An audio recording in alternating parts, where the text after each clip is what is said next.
Bonjour. Bonjour. Alors j'aimerais que tu rebondisses sur un commentaire qui a été laissé sur la dernière audio, sur le dernier audio. Moi je mets toujours ça au féminin. Un audio, j'arrive pas à me le rentrer dans la tête. Bon, sur le dernier audio entre ciel et terre. Donc, je lis. La nature ne pardonne pas, elle ne sélectionne que les plus forts. Les animaux faibles meurent, ne restent que les plus forts. Pareil pour les végétaux, pareil pour la reproduction des animaux, du monde naturel. C'est le... Bon, je peux t'arrêter là. Ben oui. Voilà, c'est vrai. C'est vrai, mais après c'est la vision qu'on a de ces choses-là. Il faut déjà connaître ce que représente la mort pour savoir ce que ça peut signifier, cette sélection du plus fort. Parce qu'à un moment donné, on peut comprendre aussi une chose, un personnage peut venir au monde, vivre 100 ans, robuste, costaud, et partir de là en n'ayant rien compris à ce qu'il est venu faire. Un autre, il peut mourir à 8 ans parce qu'il est rachitique, il n'y a qu'à voir, disons, la petite Thérèse de Lisieux qui est morte à 24 ans d'une tige galopante, qui est morte sainte. Donc, où est le plus fort, où est le plus faible? Alors, si on se situe que sur un plan, bien sûr, d'accord, mais c'est une grâce. C'est pas la force qui gagne et puis le faible qui perd. Ça, c'est une vision darwiniste. Oui, ça c'est la vision actuelle, la vision moderne, c'est-à-dire cette vision avec le petit bout de la lunette. Le plus fort, c'est le plus filou qui gagne. À un moment donné, c'est ce qui arrive, c'est qu'on parle de force, mais c'est pas de la force. Une autorité, c'est pas nécessairement un personnage qui physiquement est costaud, il peut être rachitique. Un homme comme Guénon, il avait très peu de santé en fait. Il y a des personnages qui ont des petites santé. Souvent, il y a des grands hommes, il y a des saints qui sont morts à des âges très jeunes, etc. Il faut rentrer plus profondément pour savoir ce que signifie déjà la mort. C'est pas le gagnant qui reste en vie et puis le perdant qui meurt. Ça, c'est vraiment la vision matérialiste des choses. Oui, tout à fait. Alors c'est vrai que ça existe. C'est pas que ça soit une erreur en soi, ça existe à un certain degré. Alors après, c'est relatif. On pourrait dire qu'actuellement, il y a des personnages qui sont des personnages maléfiques jusqu'au bout des ongles et qui viennent très vieux, ils ont le temps de distiller tout leur fiel pendant des années et des années. Donc il y a quand même à un moment donné un déséquilibre qui se fait entre deux formes de réalité. Il y a aussi une hiérarchie dans tout ça. Alors je continue. C'est le fonctionnement naturel du monde. C'est la nature qui décide le pardon, les questions, le bien et le mal, sauver les faibles, vouloir la justice, raisonner, c'est la maladie de l'homme. Il se prend pour la nature, il estime faire son devoir, il pense pouvoir atteindre l'éveil, il pense être capable de pardonner ou de punir. En fait, la nature ne pardonne rien, mais elle pardonne tout. Oui. De nouveau, il y a du vrai là-dedans, mais il faut tout remettre vraiment à sa place. L'homme, il est là pour connaître sa raison d'être et rejoindre son principe fondamental. Il a comme rôle sur Terre d'être le médiateur entre le ciel et la terre.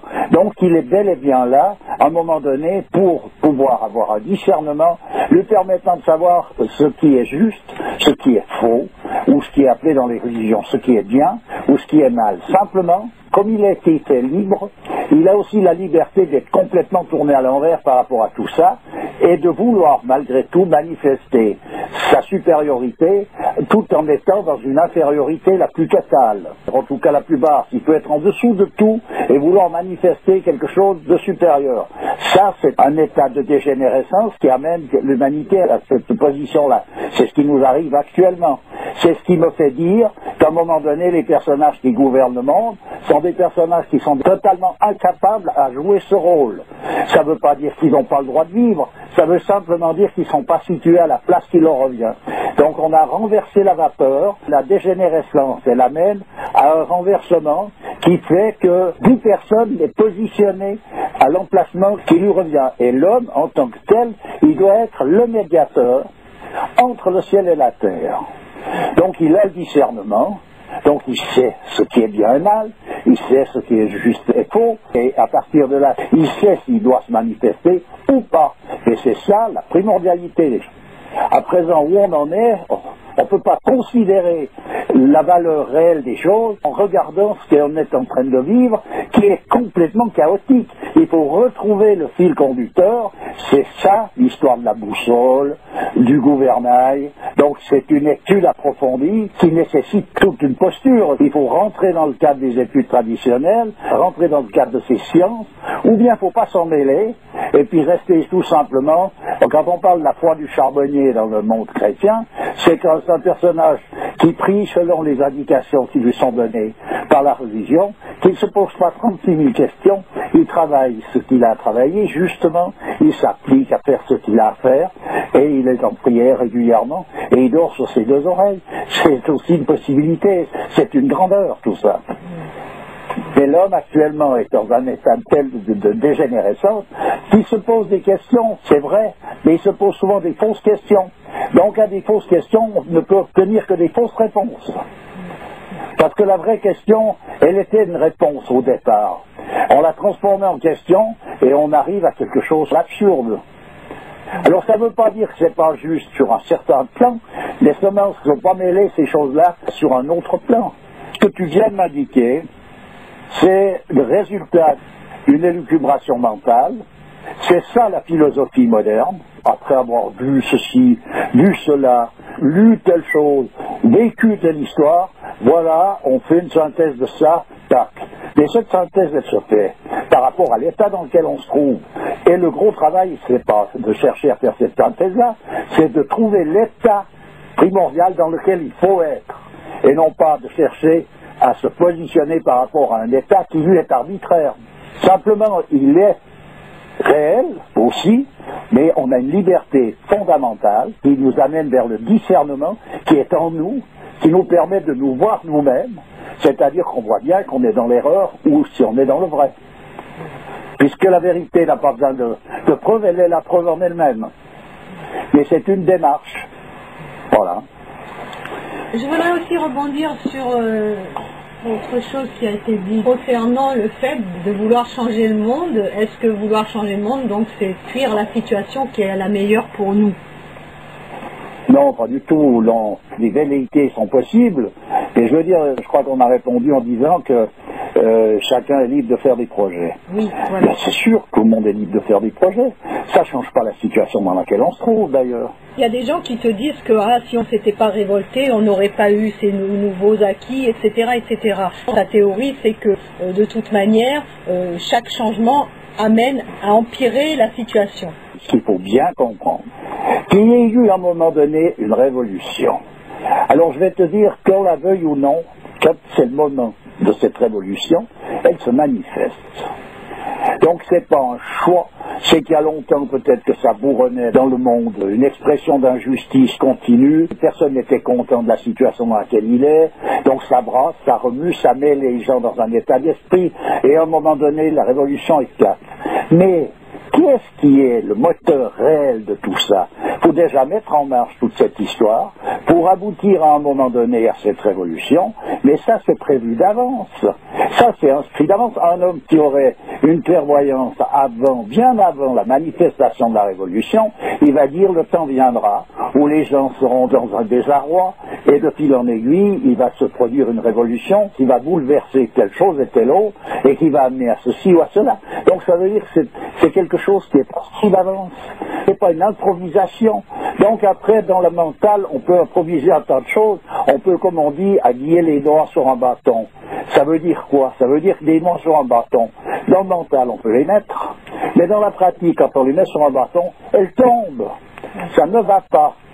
Ce qui veut dire qu'il ne faut pas confondre ce qui est écrit ou bien ce que l'on peut imaginer. C'est une autre affaire. Oui, mais... Ce qui est écrit, c'est ce qui se produit. L'état dans lequel on se trouve, il est là. Il n'est pas ce qu'on voudrait qu'il soit. Il est comme il est. Oui, mais ce qui s'exprime dans la manifestation est en phase avec ce qui est écrit. C'est-à-dire, s'il y a des gens qui se révoltent, c'est que c'est le moment pour que s'amorce un changement. Mais c'est d'accord, mais de qu'on le veuille ou non, ça. Donc ça veut dire que c'est pas se retirer de la position, de la situation dans laquelle on est, que de vouloir changer le monde. C'est simplement un projet. c'est un projet qui se réalise ou qui ne se réalise pas. Ce qui veut dire qu'on va chercher en nous, puiser en nous, quelque chose qui nous permettrait de remettre un monde qui soit plus en équilibre. Donc c'est la démonstration du déséquilibre dans lequel on peut éventuellement se trouver. Mais où c'est la meilleure situation, c'est que s'il n'y avait pas cette situation-là, le personnage ne chercherait pas à trouver cet équilibre. Il faut que le déséquilibre soit suffisamment prononcé pour qu'il s'en aperçoive et qu'il se mette à rechercher une posture normale. Donc la meilleure position en question, c'est bien celle-là. C'est un peu l'histoire de l'œuf et la poule. Mais le problème est que l'homme a l'impression que c'est lui qui engendre un changement, alors que ce changement s'est opéré bien en amont dans le monde invisible à son insu. Mais bien sûr, mais là, après, l'homme, qu'est-ce qu'on lui demande? Il faut comprendre qu'il existe des sciences traditionnelles. Il s'est mis en place des choses pour donner à l'homme toutes les indications qui lui sont nécessaires pour naviguer. Après, s'il n'en tient pas compte, on part dans un délire, bon ben voilà. Et j'entends déjà, par exemple, dans toutes les traditions, il faut apprendre à maîtriser son mental. Bon. Ensuite de ça, il faut aussi le purifier. Et en mental, le purifier, c'est pas en soi quelque chose pour acquérir une connaissance. C'est simplement un mental purifié, c'est-à-dire que c'est plus lui qui vagabonde n'importe où, comme le chien qui court n'importe où, c'est qu'il a un maître et qu'il obéit à son maître. Voilà. Ton chien, il est à tes pieds, et un chien qui a un maître, il est plus heureux que celui qui n'en a pas et qui peut vagabonder n'importe où. Tu veux dire que les souillures sont un voile? Oui, bien sûr. Bien sûr, le mental, il empêche en quelque sorte de pouvoir voir clair. Il faut savoir se commander. C'est donc pas suivre simplement les impulsions que l'on a, les désirs, les envies, les aversions, tout ce que tu veux. C'est pas ça. Se commander, c'est imposer une autorité, se l'imposer de manière à obéir à cette autorité. Si on ne peut pas se commander, il faut donc obéir. Raison pour lesquelles dans les traditions, il y a des personnages qui, eux, sont des autorités et les autres suivent et acceptent cette autorité. Ils l'acceptent pourquoi? Parce qu'elle est valide. C'est pas une autorité simplement pour le folklore ou bien un théâtre guignol. Je pense que si tu es en face d'un saint, et il faut lui obéir, c'est un plaisir de le faire en plus. Même si tu galères, parce que tu sais que tu ne vas pas dans une voie de garage. Alors voilà, donc il faut repositionner tout pour comprendre ce que ça peut valoir tout ça. C'est valable pour l'obéissance qu'on peut avoir pour Dieu aussi, évidemment. C'est que là que d'ailleurs c'est valable. Eh bien oui. Ça n'a pas de valeur ailleurs. Par rapport aux représentants de Dieu, les saints. C'est Dieu lui-même. Un saint, il vient dire quoi? Il vient te donner la parole de Dieu. Il ne vient pas te donner son point de vue. Alors, ce qui est marrant, c'est que tu vois, on a fait plus de 400 audios pour redire finalement constamment la même chose. Mais dans cette répétition, je me rends compte que, et c'est pour ça que j'ai l'air de poser les mêmes questions, qui sont le reflet aussi des questions des auditeurs. On m'envoie des mails, etc. Donc, c'est en fonction de cela que je pose les questions. Cette répétition, elle permet quand même, au fur et à mesure, d'intégrer une certaine compréhension que l'on acquiert à la longue. C'est-à-dire que ce qu'on a compris il y a 6 mois n'est pas forcément ce que l'on comprend 6 mois après. Tu vois ce que je veux dire? Oui, puis sans nécessairement enlever ce qu'on avait déjà compris, c'est simplement on essaye de faire le tour de la question. Et ça, c'est normal. D'ailleurs, je vais te dire une chose, en plus de ça, cette répétition, elle fait partie aussi de la nature des choses. Tu as mangé hier à midi, tu remanges aujourd'hui à midi, demain à midi. Et pourquoi on ne mange pas une fois pour tout, puis ça s'arrête? C'est que c'est comme ça doit suivre un cours continu. Ce que je veux dire, c'est qu'il y a des eureka successifs, tu vois. Aujourd'hui, on comprend telle chose, mais pas vraiment. Et puis, il y a un élément qui se rajoute le lendemain, etc. Et puis on arrive finalement à cerner un petit peu la vérité à la longue. En tout cas, disons ce qui se produit, par exemple, pour en venir au mental, il faut pas permettre au mental de vagabonder comme un chien de rue. Voilà comment se présenter dans le monde traditionnel. Il faut qu'il soit tenu sévèrement à la laisse. Et il doit toujours être prêt à obéir et à exécuter les ordres qu'on a à lui donner. Ben justement, voilà. Ça c'est une tendance normale et constante de notre mental. C'est pour ça que la répétition d'ailleurs qui se fait aussi à travers la prière, hein, la prière qui est là pour venir te remettre à un moment donné sur les rails. Parce que ton mental est constamment dans cet état de divagation. Voilà. Enfin bref, toi, un homme qui possède la maîtrise de ce mental, c'est un homme libre. C'est ça, être un homme libre. Alors, après, ça n'est pas tout, dans le sens que tu peux défendre avec ta liberté. Tu peux défendre telle cause ou telle autre. Alors, c'est là où il y a une nécessité, justement, d'avoir une autorité. Quand on parle de l'autorité dans le monde traditionnel, c'est ce qui est en dessus du pouvoir temporel. Un roi n'a pas l'autorité, il est représentant du pouvoir temporel, mais l'autorité est purement spirituelle. C'est une nécessité de pouvoir avoir cette référence-là.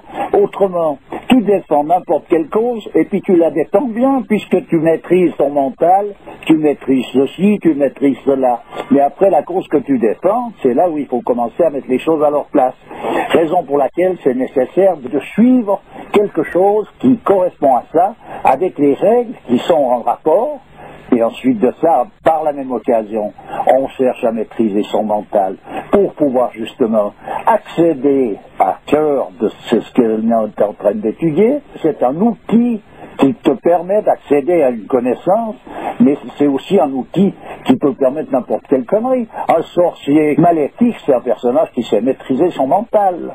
Bon, ok, on va s'arrêter là. Oui. Et ben je te dis au revoir et puis à très bientôt. Oui, toujours avec plaisir. Allez, au revoir.